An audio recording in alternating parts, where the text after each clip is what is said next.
పెళ్ళైనా పండగైనా వేడుక ఏదైనా పట్టుచీరల ప్రత్యేక వేదిక వారాహి సిల్క్స్. నమస్తే, వెల్కమ్ టు సుమన్ టీవీ. నేను మీ కృష్ణవేణి. ఆషాఢమాసం అంటేనే అమ్మవారి ఆరాధనకు ప్రత్యేకం. ఎవరికి తోచిన మార్గంలో వాళ్ళు అమ్మవారి ఆరాధన చేస్తూనే ఉంటాం.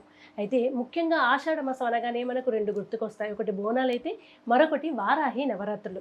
వారాహి నవరాత్రుల వైశిష్ట్యం ఏమిటి? ఎందుకు కొంతమంది మాత్రమే జరుపుకుంటారు? అసలు జరుపుకోవడం శ్రేష్టమా? ఉగ్రరూప దేవత కనుక జరుపుకోవద్దా? ఈ విషయాలన్నీ మనకు తెలియజేయడానికి ఈరోజు మనతో పాటు ఉన్నారు ప్రముఖ వాస్తు మరియు జ్యోతిష శాస్త్ర పండితులు, ఆధ్యాత్మికవేత్త చేబి వెంకటేశ్వర శర్మ గారు ఉన్నారు. గురువుగారితో మాట్లాడదాం. గురుగారు నమస్కారం. అఖండ లక్ష్మి సౌభాగ్యవతి భవ. గురుగారు, వారాహి నవరాత్రులు, అసలు వారాహి ప్రత్యంగిర అనగానే రకరకాల అపోహలు ఉన్నాయి. ముందుగా ఉగ్రదేవత ఆరాధన వామాచారంలో చేస్తారు అని. కానీ ఈ మధ్య కొంచెం ప్రాచుర్యంలోకి వచ్చాక ఇంట్లో చాలామంది అమ్మవారి ఆరాధనలో భాగంగా చేసుకుంటున్నారు. నవరాత్రులు అందరూ చేసుకోవచ్చా, చేసుకోకూడదు? ఒకటి, వీటిని గుప్త నవరాత్రులు అంటారు. రెండవది, ముఖ్యంగా మీరు గుర్తుపెట్టుకోండి, ఈ నవరాత్రులు అనేవి మనకి ప్రదోష కాలంలో చేసే నవరాత్రులు. మీరు అన్నట్టుగా అందరూ విరివిగా చేసుకునే నవరాత్రులు కావు, ప్రతి ఇంట్లో చేసుకునే నవరాత్రులు కావు. ఎందుకంటే బీజాక్షరయుక్తమైనవి. వామాచారం అనేది కాదు, ఈ తాంత్రిక విధానం. అంటే ముద్రల చేత కొన్ని బీజాక్షరాలతో పూజించేది. వామాచారం అనేది అర్థం వేరు, అది నానా అర్థాలు ఉంటాయి. వామాచారం అనే అర్థాలు వేరు. సో కాబట్టి అటువంటి వామాచార పూజలు కాదు. కొంతమంది దౌర్భాగ్యులు, అమ్మవారికి నేను సారా పోస్తా, అమ్మవారికి మద్యపానం పోస్తా, నేను మద్యపానం తింటా, మాంసాహారం తింటా, మద్యపానం చేస్తా అనేటువంటి దరిద్ర వ్యక్తులు కూడా కొంతమంది ఉన్నారు. ఇటువంటి అమ్మవారు ఎప్పుడు కూడా ఆక్షేపించే అవకాశం లేదు. దానికి కొన్ని ఉదాహరణలు చెప్తారు. ఉజ్జయిని మహాంకాళ దేవాలయంలో శివాలయం ఒక దగ్గర ఉంది. ఆ శివాలయంలో మందు పోస్తారు అక్కడ స్వామివారికి నైవేద్యంగా. ఇవన్నీ కూడా వేరు ఆచారాలు. అక్కడ ఉజ్జయిని మహాకాళేశ్వరుడికి ఒక 12 కిలోమీటర్లు ఇంకొక శివాలయం ఉంది. అది గిరిజన సంప్రదాయబద్ధమైనటువంటి శివాలయం. అక్కడ వాళ్ళు ఇప్పుడు కన్నప్ప అనే వ్యక్తి మనకి కళ్ళు పెట్టాడు, మాంసం పెట్టాడు. మరి మనం కూడా కళ్ళు బీకి పెట్టగలుగుతావా? సో ఆయన భక్తితో నువ్వు కొలుచుకోని అవసరం లేదు. అక్కడ ఉజ్జయిని దగ్గర ఒక దేవాలయం ఉంది, 12 కిలోమీటర్ దూరంలో. అక్కడ ఈ మద్యపానాన్ని నైవేద్యంగా పెడతారు. అది గిరిజన సంప్రదాయం. ఇప్పుడు మనకి ఆషాఢ మాసంలో అమ్మవారికి కళ్ళు సాగు పోస్తారు. మరి అదే తీసుకొచ్చి బెజవాడ దుర్గమ్మ గుళ్ళో పోస్తారా? పోనీ మన ఇంద్రకీలాద్రి మీద, అది మన శ్రీశైలంలో పోస్తారు అమ్మవారికి ఆ కళ్ళు. కానీ అవన్నీ గిరిజన ప్రాంత దేవతలు, ఆ దేవతల కోసం అని చెప్పేసి చేసినటువంటి కొన్ని పద్ధతులు అవి. అలాగే ఇక్కడ మీరు అన్నటువంటిది ఈ యొక్క అమ్మవారి యొక్క పూజా విధానం గురించి అడుగుతున్నారు కాబట్టి, ఈ పూజా విధానంలో ప్రదోషకాల పూజలు మాత్రమే ఉంటాయి. అంటే ఒక రకంగా రాత్రిపూట చేసుకునేటువంటి పూజలు ఇవి. అంటే అర్ధరాత్రి చేసేటువంటి పూజలు ఉంటాయి. వరాహముఖం దేవీం సప్తకాంచన సన్నిభాం జటామకుడు సంయుక్తాం సర్వాభరణ భూషితాం. రాత్రిపూట అమ్మవారికి విశేషమైనటువంటి యోగం కలిగింది అమ్మవారు. అంటే ఎందుకు ఉగ్రదేవత అని కాదు, అమ్మవారు ఒక రకమైనటువంటి గుప్త నవరాత్రుల్లో ఒక భాగం. ఎవరు ఈవిడ అంటే దండనాయకి, లలితాదేవి యొక్క సైన్యాధ్యక్షురాలు. లలితాదేవి సైన్యాధ్యక్షురాలు. ఆవిడకి సైలెంట్గా చెప్పడం, మెల్ల చెవులో చెప్పడం ఉండదు. కొడితే అంటారు కదా, కొడితే మళ్ళీ కొట్టాలన్నట్టుగా ఉంటుంది. ఆ సైన్యాధ్యక్షురాలు. ఆవిడకి సైలెంట్గా ఉండదు. ఆవిడ ఫట్ అన్నింటినీ అందరినీ నాశనం చేసుకుంటే, అంటే చెడ్డ వాళ్ళందరినీ నాశనం చేసేటువంటి ప్రక్రియలో ముందు ఉంటుంది. అందులో లలితమ్మ వారికి అద్భుతమైనటువంటి శక్తి, ప్రదోషమైనటువంటి శక్తి అమ్మవారికి ఈవిడకి ఎక్కువ ఉంటుంది. కాబట్టి రాక్షస సంహారంలో రాక్షసుల పద్ధతిలోనే చంపడానికి ఈవిడ పూనుకుంటారు. అటువంటి తత్వం. అందులో ఈవిడికి అష్టభుజి, 8 భుజాలు ఉంటాయి. అమ్మవారికి హలము, శంఖము, చక్రము, గద, పద్మాయుధము, 2 అభయ హస్తాలు. అమ్మవారికి 8 హస్తాలతో అమ్మవారి పురాణం ఉంటుంది. అంటే భయంకరంగా ఉండదు. She's looking very smart. అమ్మవార్లలో భయంకరం ఉండేది లేదు. నలుపు వర్ణం. ఎందుకు? తన ఉగ్ర రూపంలో తన మీద పడిన అనేక రక్త మరకల్ని అమ్మవారు చూసినప్పుడు ఆ రకమైన భయంకరం కనబడుతుంది. కానీ చాలా అనుకూలమైన దేవత. అసలు భక్తుల కోరికలను వెంటనే తీర్చగలిగేటువంటి అమ్మవారు. వారాహి ముఖంలో, వరాహ ముఖం ఎందుకు వచ్చిందంటే వరాహస్వామి అంశంలో జన్మించిన వారు. ఇక్కడ లలిత అమ్మవారి కంటే కూడా మనము చండీ పారాయణంలో ఇవన్నీ కూడా బాగా ఉంటాయి. దేవి భాగవతంలో, మార్కండేయ పురాణంలో, తర్వాత మీకు స్కాంద పురాణంలో ఈ స్పష్టమైనటువంటి విషయాలు ఉంటాయి. ఏది కూడా మనకి ప్రకృతిని నాశనం చేసేటువంటి ధర్మశాస్త్రంలో ఏవీ లేవు. అయితే ప్రకృతి ఎలా ఉంటుందంటే ఈవిడ ప్రతీక సూర్యాస్తమయాలకి, కాలానికి ప్రతీకగా చెప్తారు. కాబట్టి రాత్రిపూట రక్షణార్థం, అంటే ప్రజల్ని కాపాడడానికి. మనకు ఊళ్ళలో కూడా చూడండి, రాత్రిపూట అమ్మవారు తిరుగుతుంది, అమ్మవారు కాపాడుతుంది. కాలభైరవ స్వామివారు, వారాహి అమ్మవారు. అంటే వాళ్ళు ఒక రకంగా ఎవరు తిరిగినా సరే అని గట్టిగా మందలిస్తారు. అంటే ఒక అమ్మ కనుక గట్టిగా కొడితే మందలిచ్చినట్టుగా ఉంటుంది. అలా ఉగ్రంగా ఉంటూ చుట్టూ తిరిగి మనల్ని రక్షించగలిగే అవకాశం. కాబట్టి ఇటువంటి దండనాయకి అయినటువంటి అమ్మవారిని మనం పూజించడం అనేది ఇవి గుప్త నవరాత్రులు. ఎందుకంటే వారాహి అమ్మవారిలో ఉన్నటువంటిది అంటే ఒక రకంగా దండనాయకి అంశలో పుట్టినటువంటిది కాబట్టి మనకి పంది ముఖంలో వరాహ రూపంలో అద్భుతమైనటువంటి, నిజం చెప్పాలంటే మనం అనుకున్నట్టు పందిలా గురుగురు అనుకుంటున్నాం కాదు, అసలు అమ్మవారిని చూడగానే నోరు మాత్రమే పంది ఆకారం ఉంటుంది.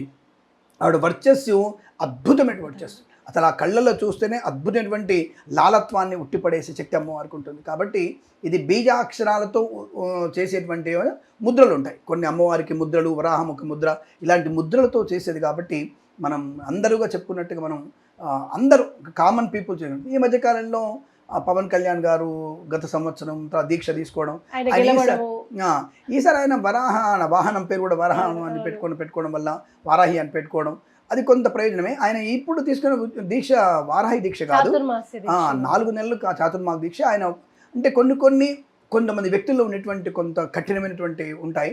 ఆయన ఎంత ముఖ్యమంత్రి అయినా, ఎంత బాధ్యతలు ఉప ముఖ్యమంత్రి అయినా, ఆ బాధ్యతల్లో ఉన్న తన యొక్క వ్యక్తిత్వాన్ని తను డెవలప్ చేసుకునే అవకాశం. అలాగే రామ్ చరణ్ గారు కూడా ఉపాసన చేసుకునేటువంటి దీక్షలో ఉండేటువంటి అవకాశాలు ఎక్కువగా ఉంటాయి.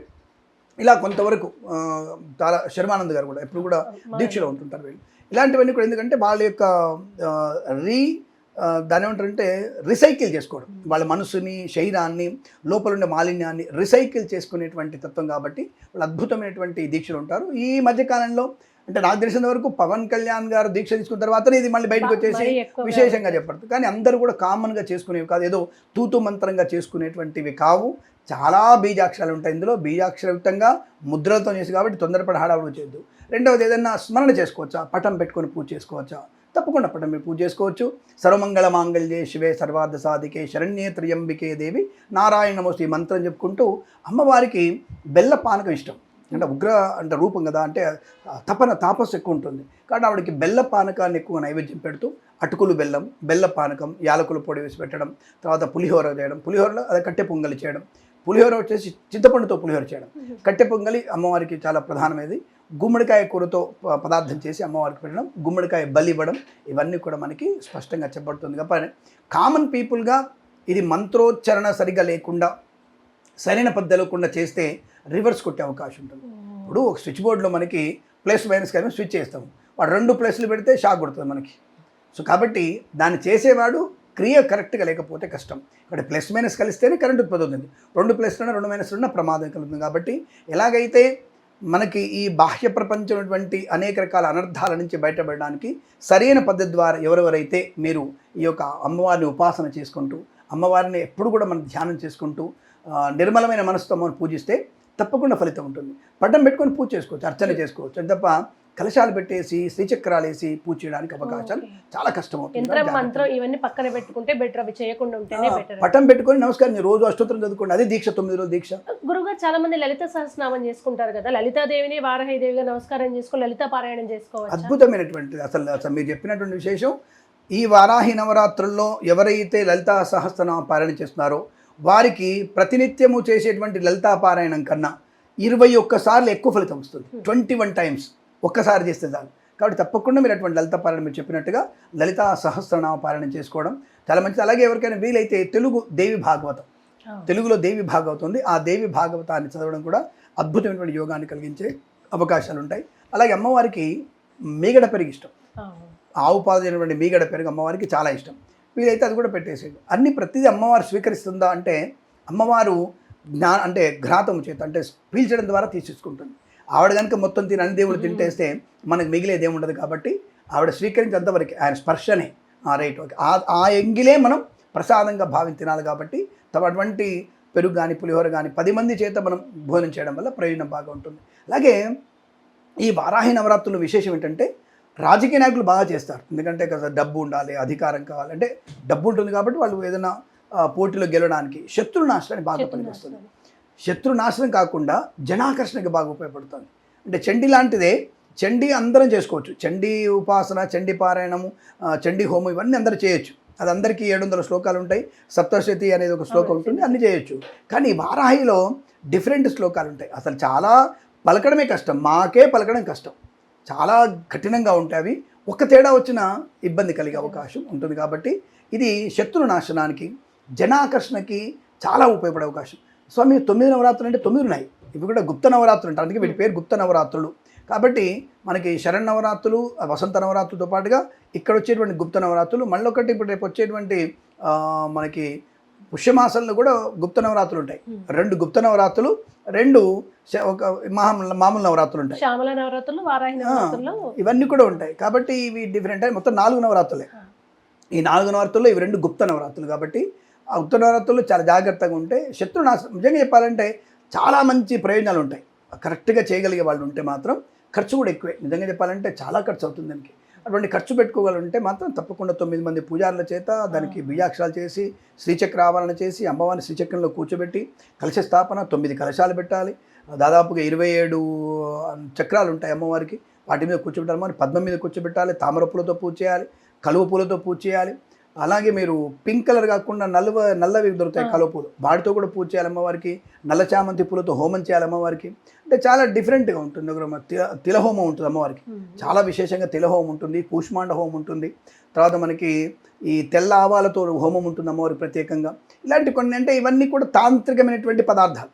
అంటే ఆ వాసన వల్లనే అమ్మవారికి చుట్టున్నటువంటి వాతావరణానికి అనుకూలంగా ఉండి జనాకర్షణ బాగా ఉంటుంది. జనాల్ని ఈజీగా, అంటే ఎవరైతే ఉన్నారో శత్రువుని మనం వశీకరణ చేసుకునే అవకాశం అటువంటి మంత్రాలుగా దీంట్లో బలంగా ఉంటాయని చెప్పవచ్చు. అందుకనే అరిషడ్వర్గ నాశనం అంటే అరిషడ్వర్గాల్ని శత్రువులుగా భావిస్తారు కదా గురుగారు, అలాంటి వారు కూడా చేసుకోవచ్చు.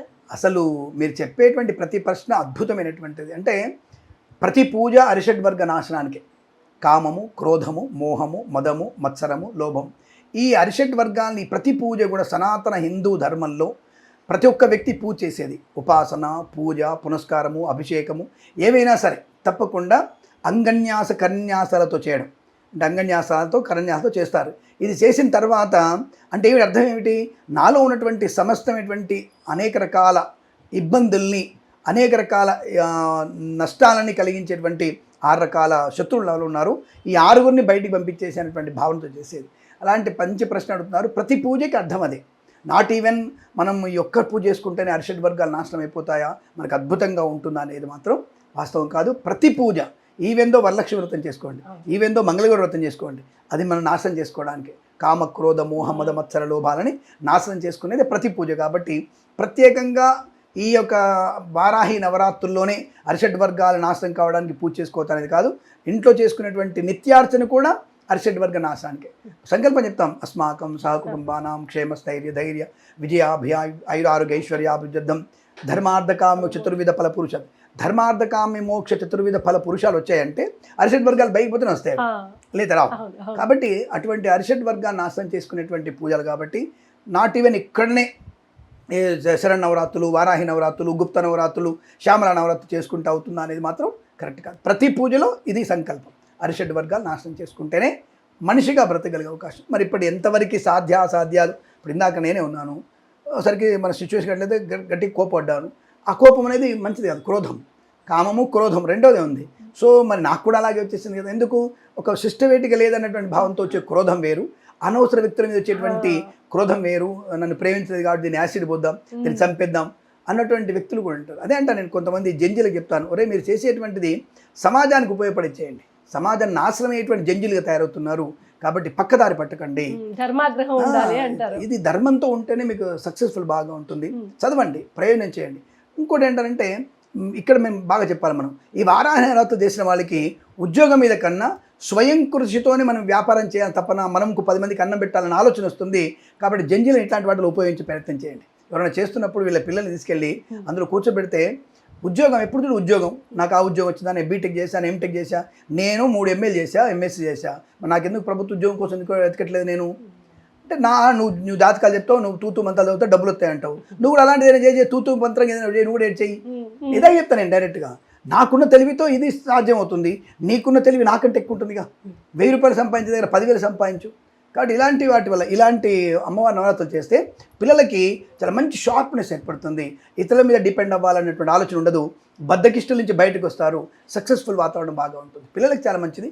సరే, నవరాత్రుల్లో పాలు పంచుకోకపోయినా ఈ వారాహి అష్టోత్తరాలు ఉంటాయి, అవి చదవడం వల్ల వీరికి మంచి మెమరీ వస్తుంది. చాలా మంచి విజ్ఞత, విజ్ఞానము, ధైర్యము, స్థైర్యము ఇవన్నీ వచ్చే అవకాశాలు ఉంటాయి. కాబట్టి యువతని అందరూ కూర్చోబెడితే చాలా మంచిది నా అభిప్రాయం. గురువుగారు, ఇహపరాలని ఇచ్చే అమ్మవారి ఆరాధన గురించి ఇప్పటి జనరేషన్ కూడా అర్థమయ్యేలాగా చెప్పినందుకు మరొకసారి ధన్యవాదాలు. శుభమస్తు. సర్వే జనా సుఖినో భవంతు.